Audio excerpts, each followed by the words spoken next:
Hey, welcome to Late Night with Larry. We're here doing it once again. I'm here with my co-host Vince. Vince, give me a shout out. Hey, everybody. Welcome back. Glad to have you here on this Super Bowl weekend. That's right. Today's the Super Bowl, and we decided we want to podcast rather than watch the Super Bowl. No, we're just kidding. Well, we don't really have a dog in the fight. So no, we don't. The outcome don't matter. And yeah, for me, it really doesn't. But, you know, I'll watch it anyway. I'm just wondering if it's possible for both teams to lose. I don't know. To me, a tie would be both teams lost. That'd be funny, though. Yeah, it would be. It would be. Anyway, we're back here doing it once again, and the subject we want to talk about tonight entails not one subject, but many. Yep. And I'm going to let my brother start us off with it because he came to me with the idea, and I said, yeah, let's do it. So let's get on with it. Okay, here we go. We're gonna warm up like we usually do. Always do. We're going to toast you, people. So this is to you. Hit that subscribe button. Good stuff, Maynard. Whew, yeah. Now, I approached my brother with the idea. I came across the list of 10 items. And, of course, we like to talk about different things, but the one common thread they have is New Mexico, is where we live. Right. So we like talking about the folklore, the spooky things, the Sasquatch that go on here in New Mexico because we've experienced a lot. And that's really what sparked this podcast was stuff that's happened to us here in New Mexico. Right. So I came across a list of 10 items. There's supposed to be the top 10 unsolved mysteries in New Mexico. Sounds interesting. And the first one on the list we've talked about before, but we're going to hit on it very briefly. It's the UFO Roswell crash. That's right. And the UFO Roswell crash, I'm sure some of you listeners out there may be familiar, but this happened in the late 40s, and it's been controversial ever since. And the reason why it's so controversial is because we had a lot of people on their deathbeds that say, yes, they did truly recover a spacecraft. And what makes it convincing and believable to me is how the Army flipped the script on the story. Right. First it came out, yes, and then they turned around and said it wasn't. It was a weather balloon. I'm going to call bullshit on that one because, like we've talked about, several people in our family have witnessed UFOs, so I know they're real and they're out there. Whether you want to look at them as being alien, someone from another solar system, or some people say they're demons, so whatever, right. They're there. Everyone has their own take, and I believe that they're real. Now, I don't think we have enough information to really know where they're from or what they really are, but right. Maybe somebody does, and one day we'll learn. Maybe, but you know, I'm going to say that story. It's a true story, and Roswell gets thousands of visitors every year when they have their little alien festival down there. Yes, now I've never been, but that's on my bucket list. They got a museum I'd like to go to. Right, and so would I. Yeah, but anyway, Roswell crash. Did it happen, or was it a weather balloon? Right. Yeah. But anyway, next on our list was something that I didn't know. I just came across this, so I read up a little bit on it, and it's called Geronimo's skull. Now, a lot of you familiar with Geronimo? He was an Apache Indian, and he fought the U.S. and Mexico and other tribes. But it's when they were trying to round him up and put him on reservations. Right. Now, the story is that he was taken as a prisoner of war several times. He surrendered and agreed to be put on the reservation, but you know, the Apache people, they're used to moving around, and he didn't like being confined, so he did what was called a reservation break, where he would break off and join other tribes. I think the Jicarilla was one, or not Jicarilla, it starts with the C, but there was different tribes. The Cherokee? Maybe. But anyway, he wasn't actually a chief, but he was such a good leader, they put him in charge of their men. Right. And I know that, you know, he's a big deal down here in the Southwest because he resisted to be put on a reservation and to be labeled as a civilized Indian. And right. and he did make runs, and he did fight the cavalry, and they just couldn't keep him. Hey, that goes to show you that old saying: you can't cage a free spirit. Right. Now, one thing I thought was sad but interesting is while he was a prisoner of war, they would put him on display. And, but he took the opportunity to make himself some money. He was selling pictures of himself. He would make bows and arrows and even buttons off his shirt people wanted to buy. So Right. he made a little bit of money. And the sad part is he died as a prisoner of war in Fort Sill, Oklahoma, I believe. He died in a hospital. Right. Now, he was buried in Oklahoma. And the story is that some group in New Hampshire or New Haven or something like that, they stole his bones from his gravesite, and his grandson has filed a suit to get his bones back, and his grandson wants him buried here in New Mexico. He said that's where he truly belongs, where he should be laid to rest. Right. And that's cool. Right. Yeah, that's a lot of stuff I didn't know. And there's a lot more to the story. We're just giving you the skinny. touching on the highlights. Yeah, but that was pretty cool. And of course, it ties into New Mexico there. Right. I'm sure he did a lot of fighting here in New Mexico. I'm sure he Arizona. Now, he was born in Mexico, but they want to lay him here. All right. And for you that may say, wow, he was born in Mexico. Why? At the time that they were doing all this restructuring and trying to round up the Indians and put them on reservations, some of the Apache tribes, they had land going from here in the States, like from Tucson all the way down to the coast in Mexico. So when they did the borders, they cut some of these tribes off at Mexico. Right. And that's why there's Apaches in Mexico and in the U.S. Right. Remember, this was all part of Mexico at one time. It was, yes. It came with the Mexican land grant. That's right. Now, we always joke because we got a Mexican ancestry. Right. We say we didn't cross the border crossed us. And that's the honest to God truth, people. Yeah. Our people were here before there were borders. Right. Now the next item on our list is something that probably everyone around the world is familiar with because of Hollywood, La Llorona. The crying lady. Yeah. Now we've touched on this.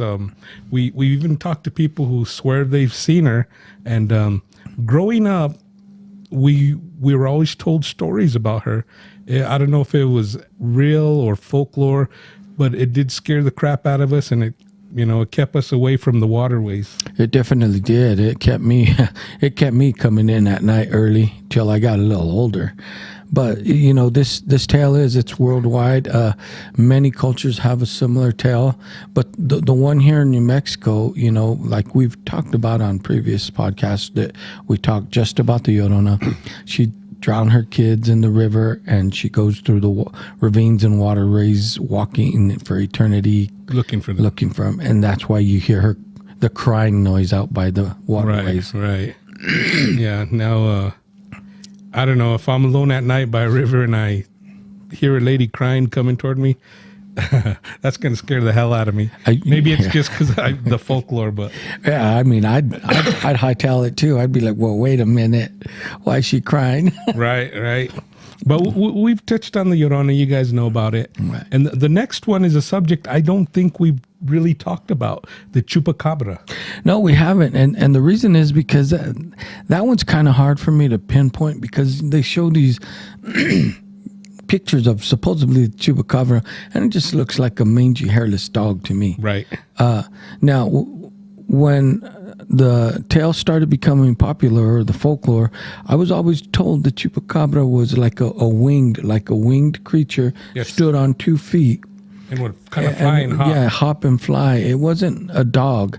So, that's why when I seen these cap pictures of the chupacabra, I'm like, no, that looks like a mangy dead dog. But Or we've even seen pictures of bears with mange. Right. That they're trying to pass as chupacabra. And yeah, and I'm like, no, that's not. So I don't have a lot of experience with this creature. And for one, it was a hot topic. It supposedly it was migrating from South America on up, came here. Farmers in Texas, New Mexico, Arizona, they all say they saw it, and some of them said they killed one. But I've never seen true hard evidence of the creature that was described to me. Right. Now we are we're evidence kind of guys, you know. Now we're really into the Bigfoot thing. That's why we really believe, because we've had stuff we can't explain any other way. But something like this, we'd have to see something, some hard proof, and not just a video, you know, because even before we started going out and doing our own field research on Bigfoot, we've seen all the videos, some very compelling videos, but our saying is we have to see it to believe it. Right. And I agree. And the chupacabra is something I have to see to believe. Yeah. And I've never heard one. I've never seen one. Matter of fact, I've never even come across a person that said they saw one. Right. Just on TV. Yeah. Just now, I'm not saying it's not real. I'm just saying we need some proof. right. And I'm not saying it's not real either. I'm just saying this is just one of those that hasn't been brought to the forefront because, you know, like Bigfoot. Oh, you can interview many people that have seen one. And on this spectrum, the chupacabra, I don't know a lot of people that have seen one, heard one, or for that matter, killed one. Right. So Now, our next item up is something you talked about. You've seen a movie about it. I believe this is the movie. It's called The Taos Hum. Yes, the Taos Hum. This was a movie done, and it's supposedly UFO activity. And this movie was done by, I believe, not Netflix, Amazon. It's on the Amazon Prime, and it's called The Vast of Night. And this talks about the Taos Hum, and this was done in the 50s. And it's one night, and supposedly when you hear this hum, that means that on the outskirts of the city that there's UFO activity going on.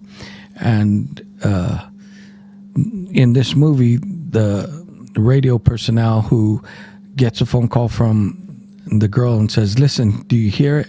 So they find people linked to the military and, you know, others. One's deceased already, but they find witnesses that say, yes, that's, you know, it's exactly what you think it is. And make a long story short, the characters go out to the edge of the city to find the hum, and it ends with them being abducted. Right. And so I've never heard of the Taos Hum until this movie, but it exists. It does. And up near, Now, is it still going on today? I don't know if it's going on today, but it was quite the legend back in the day. Right. Now, when I was reading up on it, they said the hum, it sounds similar to like a pulse. Well, some people have described it as like a semi truck. Oh yeah. Off in the distance, idling. Yeah. Yeah, and they made, well, it was kind of like the movie. They made it out like an electronic pulse, but you know that's probably the closest they could get to it without really knowing. And you know, if you've ever experienced something or read a book, the movie's always going to be different. It is, because they got to dramatize it, but they got to sell the movie. But you know, and if you look up in Taos in that area, that's up in the mountains, just like in the Jicarilla and Dulce, where they say they have UFO bases, and Taos has had a lot of Bigfoot sightings and a lot of UFO sightings, and it could be that, you know, these areas are hot spots where, you know, where the atomic bomb was kind of developed. You know, it was mostly right. Los Alamos, but that a lot of the theories say that's why there's a lot of alien activity, because when they were doing their testing, right. that caught their attention. Of course. And like like you talked about the story, the people abducted in Africa, right. and the aliens told them that our technology is going in the wrong direction. Right, they did. We're using most of our technology to kill each other rather than for the better of mankind. And that's what it is. And you know, a lot of our technology that does help mankind comes out of military funding. Right. It does. And I totally agree, because we're more focused on who can reign supreme with control, with the power to kill, rather than who can reign supreme with the power to feed and shelter and clothe mankind. You know, we definitely are going in the wrong direction. But what was interesting about that story, I was telling my brother about these kids from Africa. They were kids. They were preschool or elementary children when they saw this UFO and it actually landed and the aliens spoke to a few of them. Well, when they interviewed these kids 30 plus years later, they're all grown adults with careers and families, and they stick to the same story. Right. It hasn't right. changed, and they all still swear that what the event that was described took place, and I'm gonna have to believe them because it's hard to get people to be on the same wavelength in the same story, exactly the same, Right. 30-something years later. Right. Now our next topic is close to the same area, pretty much same thing. It's the aliens in Dulce. Oh, okay. Now we've talked about this. There's supposedly underground bases. Now, what I read on this was the aliens living in caverns under the earth, and Right. And I didn't know this part. There's a retired engineer that claims there was a firefight between the military and the aliens. Right, and Dulce. and that goes back to I don't remember the guy's name, but we did talk about Phil. Phil, he's the one that they said he committed suicide, but people think he was killed because he's the one that came out with this. He worked in supposedly the underground caverns in the base, and he talked about when they were going down that one day they did have a firefight with the aliens, and he showed the scar on his chest where he got shot, and then he ended up dead. But It's funny how that happens. Huh? it is funny. But no, the reptilians supposedly live underground. They said there's like, I think 9 different alien species supposedly inhabiting the earth in the caverns, deep underground, as well as in the oceans. Right. And people say, well, you're crazy if you believe that, but are we really? Yeah, and I think you're crazy if you don't have a open mind enough to believe it's possible. Right. No, I do question people. So when people say none of that is, I'm like, oh, you're closed-minded. Right. I agree. I mean, there's just too much evidence, especially with UFOs. There's a lot of video evidence. That's what I'm saying. All this video evidence can't be made up. It can't be photoshopped, and if you look at like the Phoenix Lights and a few others, that they really looked hardcore and they couldn't debunk. So they had to say, we can't explain what it is, but there is something up in the sky. Right. Well, let's just look at, for instance, these recent Pentagon videos that came out of the fighters chasing some of these things. And it's like they toy with the fighter for a while, but, as soon as the one fighter pilot locked on, he said, I got locked. No sooner than that, it disappeared. It was gone. Gone. Basically saying, now, see, your technology still is primitive compared to what we could do. Right. And they're saying, you want to play that game? I'm out of here. Right? No, yeah. Because I think if they really wanted to hurt us or destroy us, it would be like taking candy from a baby. Of course, look at the technology they have. Just look how they could just hover there, and we can't. We have helicopters, but they can't. Our craft can't do nothing like what these craft do. Now, we got a branch of the military now called Space Force. Space Force. Now, I would really like to know exactly what they're doing. I would too, and I've read that they're gearing up to, in case there's a interstellar attack. In case I always think in case they know something we don't. That is, of course, and like we've talked about, the military's never going to divulge everything. No. Now, we're former military, and every Navy, Marine Corps, they have their balls. Right. I would like to be in the Space Force. A space ball sounds pretty good. Right. Space ball sounds really good. Okay, now our next topic, we're sticking with aliens again here in New Mexico. That's a hot subject, and it's funny because we like to go to, pre-COVID, we used to like to go to concerts. Right. Now, big name bands would come in. I'll go ahead and throw the name out there, Godsmack. And the singer was saying how he stood outside waiting for aliens and UFOs. And Right. because I guess that's what we're known for. But here's a story I did not know. In March of 1948, they say a flying saucer crashed in Aztec. Yeah. Aztec, New Mexico. That's another one. Right by Farmington, which you were there yesterday. I was there yesterday. Yeah. I was there for my grandson's birthday. And I forgot about that one. But yeah, there was another alien, not just here in Roswell, but in Aztec. Right. Now, it's not as popular as the Roswell one. No. But now, why is that? Was it more covered up? Or? I'm going to say that one, the military probably got to it quicker, so it was covered up. The press didn't have the time to do what they did with Roswell. Well, Roswell, the reason that one became exposed is there were many people that got called to the scene before the military. Right. So that's why that one's kind of hard to put in the bag. Right. Now, there's a story where we come from in Gallup. Excuse me. We got these mountains on the east end called the Hog's Back. And I've heard several stories, even from relatives, about how back in the day when they were young, something crashed into the mountain. All right. But the military and the government was there. Well, they said government, I'm guessing military, went and took everything before they even knew what was going on. I'm sure that happened. I'm sure it did. You know, that's what the military is notorious for. Yes. So...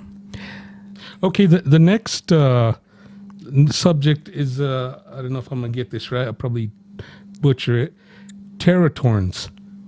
Teratorns, yeah. Teratorns. Right. Now, I read there's sightings of these, they think they're ancient birds that, or prehistoric, I'm sorry, that, you know, have survived somehow. And there's been sightings in Las Cruces.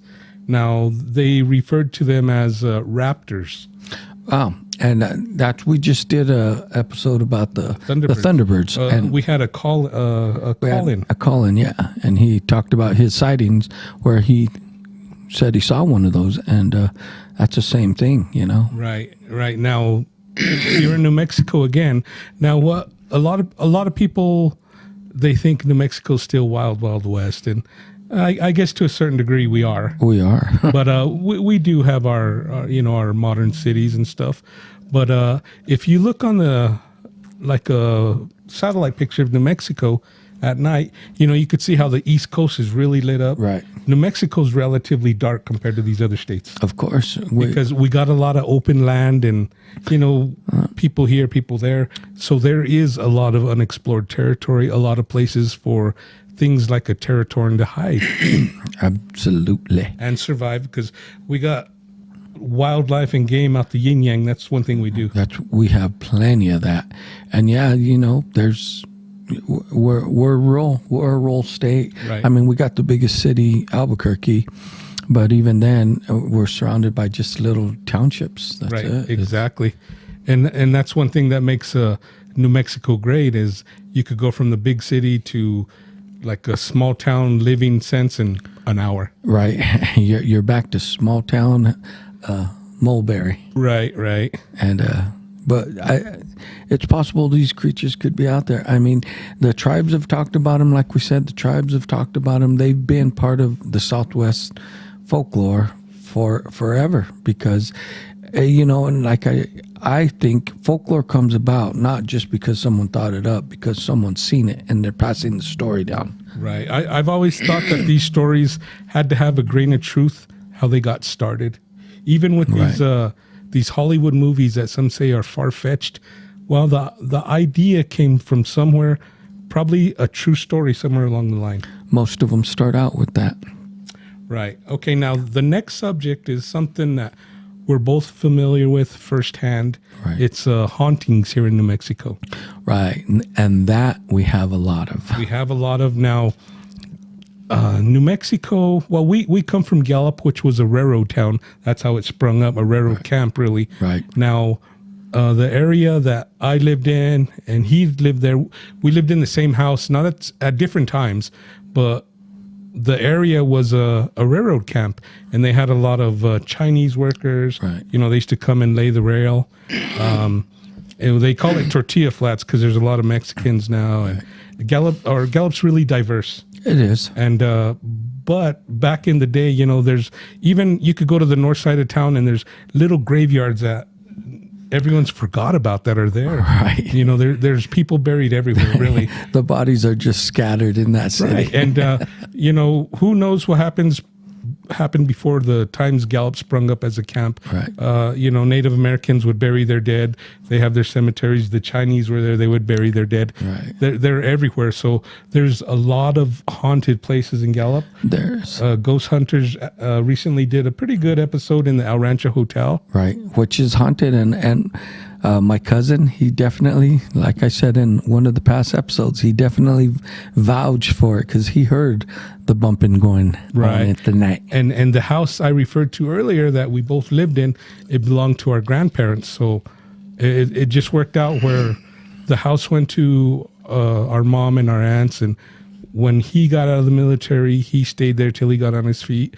We had a cousin that did the same. Then I did there, and I eventually bought it. And I'm the one who stood the longest. Right. And I could tell you without the shadow of a doubt, that place is haunted. It definitely is. And I've shared some of my experiences. Yeah. And, but it's haunted, but it was never a bad haunting. No, I never felt threatened. It was never malevolent, is what I'm saying. Now, it did time to time scare my kids. Well, but they're small kids. They hear things they can't explain, or of course it's going to scare them.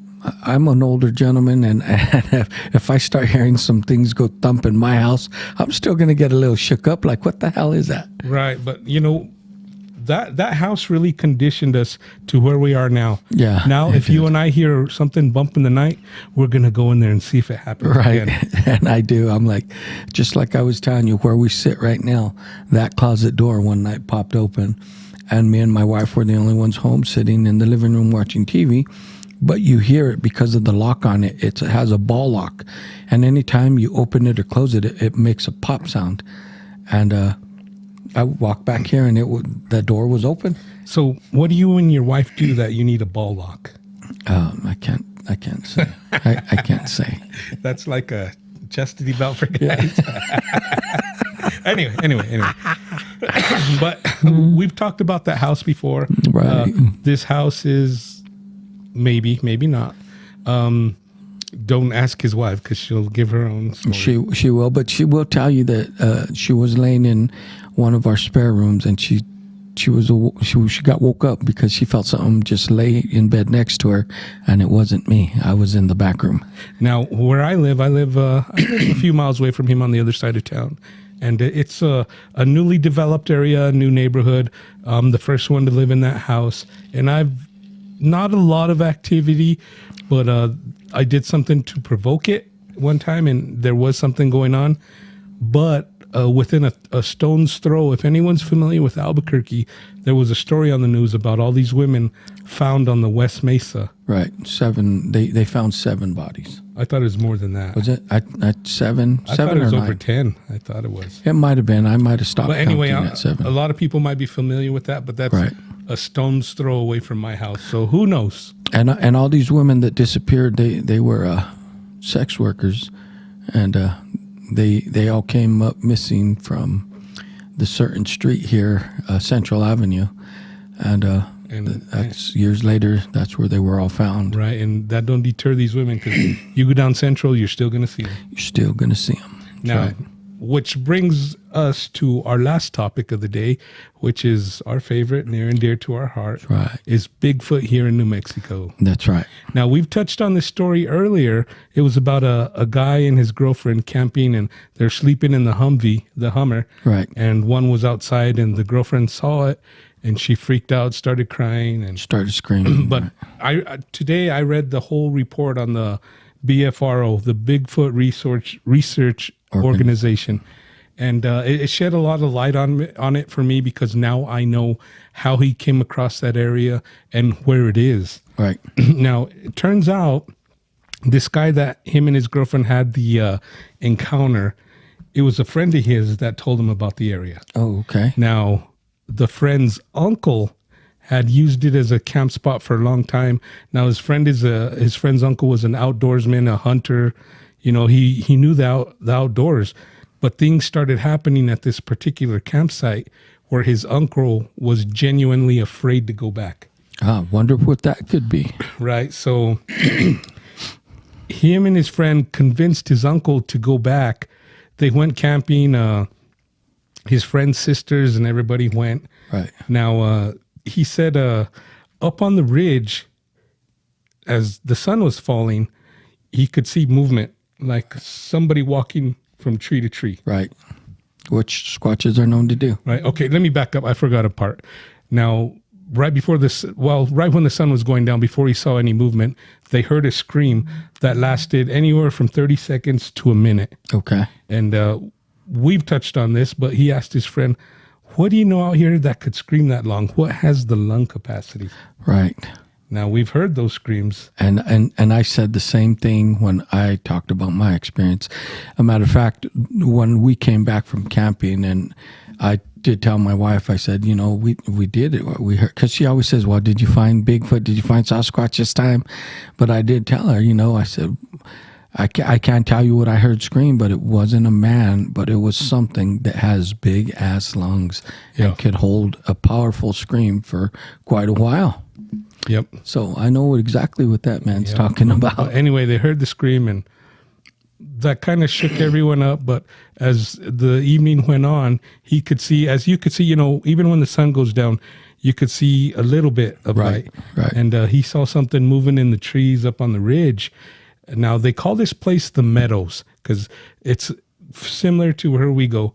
It's a flat area with ridges on both sides. Right.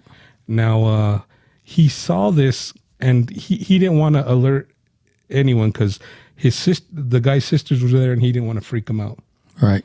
Or freak them out anymore, shall I say. Well, I would say freak them out anymore. Right. So after that, the rest of the night was uneventful. Right. But he said he did see that. So this guy, after he found out where the area was, now, if you're familiar with the Jemez Mountains, you go, I don't know, is it 550? Yeah, you take 550 to... We take it from here. We turn at Bernalillo. We take 550 to San Isidro. San Isidro, yeah, that's where you make the right to the Jemez. You take a right, and you go through between Jemez Springs and the Jemez Pueblo, I believe. Right. There's a turnoff, and the name of the road is Ponderosa Road. They have a nice vineyard, a winery, winery back there, Ponderosa, and that is where they went. They go back in the area. Now, I've never taken that road, but that's where he describes the campsite. Now, I've taken the road. You go up past Jemez Springs, you go into the mountains, and then the road forks. You could take a left toward Fenton Lake, and that goes, I believe, to what's that city up there? Cuba, yeah. Yeah. And then, or you could go right, and that takes you to Los Alamos. Sure, that's right. Now, on that road, when you go past Jemez Springs campsite, you go down. There's a few miles down the road. There's a road there, Ponderosa. So I'm guessing that's where it comes out. Oh, okay. But anyway, that's where the campsite is. So this guy, after he got all the information from his friend's uncle and everything, he went camping several times, year after year, and no activity at all, no activity. Huh. So one year he went back with his girlfriend, and they were going to stay a whole week. They had camp set up and nothing for like the first 2-3 days. And they decided to go visit a friend who was camped a few miles down the road. And when they came back, it was already, dark. So he started a fire. They were sitting there. And for some reason, there was tension in the air. He said there was so much tension that his girlfriend was just irritated with him. So they decided, you know what, let's just go lay down, go to sleep. And that's when they were asleep for a while. And then they started hearing a commotion outside his car. Right. And he heard, he backed his Hummer up. They had a canopy set up, like yours. Right. And, they had all their camping stuff. And he heard something out there. It was rubbing against the car. It knocked over his fishing poles. It was knocking over the chairs. He said by that time, the fire had already died down to the embers, so you couldn't see a lot. Right. And this went on for quite a while. Then the whatever was out there, he convinced himself, okay, it's a bear. It's a bear. So he got his gun ready just in case, it breaks in the window. Right. And so he said he was sitting in there on his heels waiting for something to happen. He couldn't see out the windows. It was so dark. The thing went to his girlfriend's side where she was laying down, and he heard the canopy fall over. Then he thought he thought the thing emptied out or knocked over the ice chest. Right. Because he could hear the ice, like when you go through ice. It's slushing, yeah. Right. So what it was actually doing, it didn't knock it over. It was digging in it. Rummaging through it, looking for food. So he was sitting there waiting, and then he just happened to notice his girlfriend. She was shaking, and in a very low voice, she was crying hysterically. Right. And she asked him, "Did you see it?" And he's like, "No, I can't see nothing." And she goes, "I want to go right now." So he jumped in the driver's seat. He waited a second before he started the car because he wasn't sure how this thing was going to react. He didn't know what it was, first off. Right. So he started it, and then he kind of flipped a U-turn because he was pointing the opposite way of the entrance. Right. And he said he didn't see nothing. They took off until they got to the main road. They parked on the main road and slept there till the morning. Right. Then they both got up around 7 and they started talking about it. And she goes, "Do you remember when I asked you if you've seen it?" Right. And he goes, "Yeah, I remember, but I couldn't see nothing." She goes, "I seen it. I was laying down and there was just enough light. You know how we've been out there. Yeah. Well, you could see the tree line and stuff barely." Yeah. She said, "I saw it walk past the window and it was taller than your Hummer." Wow. That's got to be at least 8, 9, maybe 10 feet. Yep. Because if you've seen an actual Hummer, they're pretty high. Yeah, they are. They are. And that's crazy. And, I did hear that story. I heard that story on the series Finding Bigfoot. Right. That's when they did their episode of Right. Now, I've heard that story too, but I never read the full report, so I didn't know the background, how he came about this place. And like that guy said, his uncle was genuinely afraid to go there. Oh, now, I know that feeling. Yeah, you do. It took me quite a while to get you to go back. But now we know more or less the location. Right. I think on our next trip up there, maybe we should go check it out. We should. I mean, that would be something, like they say, lightning don't always strike twice, but does it? Well, how many times do you think we've been out to the spot we like to go to? Oh my God. But more than 10. Way more than 10. But lightning has struck because for us, we've heard stuff, and that's why I think we're on their trail, that they go to the lake and stuff. And that's, like we said, that's a game trail, and the lake is just right there. The lake is literally maybe 2 miles, maybe that from where we camp. So yeah, and these creatures need water. Not only that, when we come into our spot, the little stream, they could also be going there too. Right. Or up the road to the hatchery. Up the road to the hatchery to, maybe when they want to have seafood dinner, they don't go to Red Lobster, they go to the hatchery. Yeah, but they're missing out on the biscuits. That's right. Now, that's right. And we drove back into that territory, and it's rough territory, and we've been there where there's trees or there's logs placed in the road. Right. Or a tree knocked over. Now, I'm not saying it's them or it's Mother Nature, but it sure looks like it was pushed over. It looks like it was intentionally placed in the road. It does. But you're right. And the road is rough. So, you're not just going to get someone in any car to go back there. It's rough terrain. But this podcast could be an advertisement for the New Mexico tourism guide. Come to New Mexico, see a squatch, see a ghost, see an alien. That's right. And also, come on vacation, leave on probation. If you could get out of here, because they'll steal your car. Right. No, but I love New Mexico, man. And we do have some interesting things going on here. And I know that other parts of the country are just as haunted. We're not the only ones. But, we have some beautiful country out here. So you can enjoy the sights while you're being frightened. We definitely have beautiful scenery. Some of the best sunsets you'll ever see in your life. Yeah. And honest to God truth, because we've been all around the world. And yeah, I always get drawn back to the colors of New Mexico. Yeah, and one thing, I didn't appreciate it till I went away in the military. Right. No, you come back and you're like, even when I lived on the East Coast in Indianapolis, it's all green over there. Every time we'd cross the line, I knew I'm getting close to home because it starts getting desert and rough terrain. But then you see the colors of the red rocks and the mountains. Well, I was going to say, right before you get into Gallup, those red rocks are awesome. Yeah. But yeah, so those were the topics we wanted to share with you today. And if you have a story, contact us. And better yet, if you have a story about New Mexico, we'd like to not only hear it, but we'd like for you to tell it. Yeah, and you can contact us at, sorry. But let me give him the Heimlich real quick. You could do that at latenightwithlarry55@gmail.com. Right. Reach out to us. Reach out and touch someone. Try. Peace. Peace.